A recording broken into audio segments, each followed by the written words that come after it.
हरिओम श्रीराम अंबकना। हूँ हेमंत सिंह त्रिवेदी, मणिनगर अमदावाद उपासना सेंटर।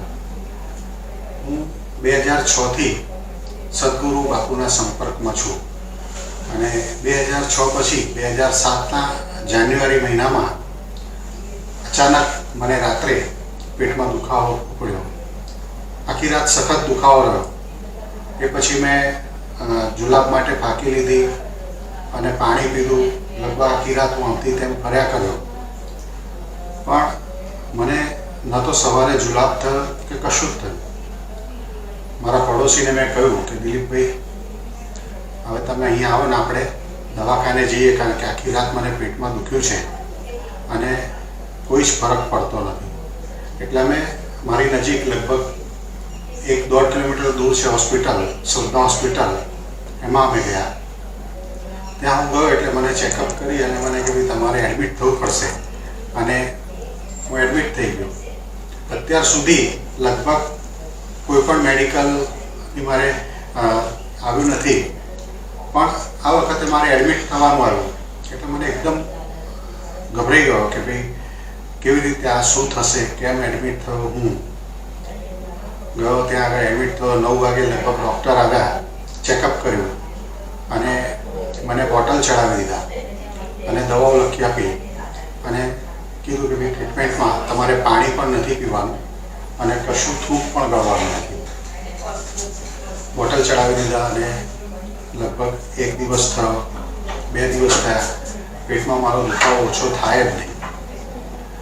એટલે મેં ડૉક્ટરને કહ્યું કે સાહેબ તમે બીજું બધું કરો, હું બધી દવા લઉં છું, પણ પેટમાં દુખાવો મને ઓછો થતો નથી, એ તમે મને કરી આપો।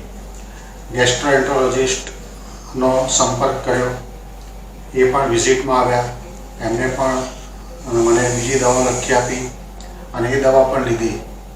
ત્રીજો દિવસ થયો, પેટમાં દુખાવાનો કોઈ ફરક નહોતો પડતો।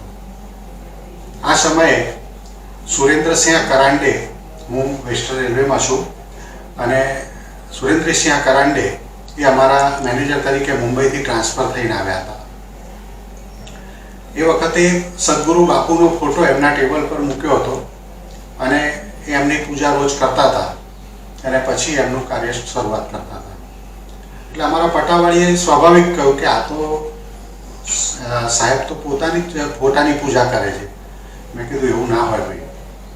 એટલે અમે ગયા અને સુરેન્દ્રસિંહ કરાંડેને પૂછ્યું કે આ કોણ છે, શું છે, તો એમને સદગુરુ બાપુ વિશે સંપૂर्ण માહિતી આપી અને અમે ગયા। એ પછી હું એડમિટ થયો હતો તેવા ગાળામાં અમારા જે સુરેન્દ્રસિંહ કરાંડે હતા સાહેબ, તે મારી ખબર કાઢવા આવ્યા કે ભાઈ હેમંત તું 3 દિવસથી આવતો નથી, તો શું છે? એટલે હોસ્પિટલમાં આવ્યા હતા અને મેં હકીકત કહી કે મારે આવી રીતનું છે, અત્યાર સુધી કંઈ આ પેટમાં દુખાવો છે, મટતો છે નહીં। એટલે એમને મને ઉદી આપી અને મને કહ્યું કે એક કામ કર હેમંત, તું આ ઉદી જે છે એ તારા પેટ પર લગાવ અને થોડીક તું મોંમાં। મારા મિસિસને મેં કહ્યું કે ભાઈ તું આ ઉદી જે છે એ તું મારા પેટ પર લગાવ અને થોડીક મારા મોઢામાં। ખબર નહીં શું થયું, 15મી મિનિટે લગભગ મને પેટમાં એકદમ રાહત થવા લાગી। 15મી મિનિટે અને એકદમ ધીરે ધીરે ધીરે ધીરે સુધારો થવા માંડ્યો અને જે દવાની પણ જરૂર ના પડી। બીજા દિવસે સવારે હું જુલાબ પણ આવ્યો, લેટ્રિન ગયો। 9 વાગે ડૉક્ટર આવ્યા। ડૉક્ટરને મેં કહ્યું કે સાહેબ આજે તો મને જુલાબ પણ આવ્યો અને સરસ થોડું પેટમાં બી દુખાવો ઓછો છે। બસ ત્યારથી એમને ધીરે ધીરે મને પાણી આપ્યું, મગનું પાણી આપ્યું અને એકદમ સ્વસ્થ થઈ ગયો। એ પછી ટ્રીટમેન્ટમાં ગોલ્ડ બ્લેડરમાંથી જે પથરી હોય એ પથરી બહાર નીકળી અને પેનક્રિયાઝમાં અટકી ગઈ હતી। ડૉક્ટરે મને કહ્યું કે ભાઈ આ જે પથરી છે એ રેર કેસમાં જ આવી રીતે નીકળે છે, નહીં તો એને દૂરબીનથી કાઢવી પડે છે। બાપુ સિવાય આ બીજું કોણ કરી શકે? હરિઓમ અંબા।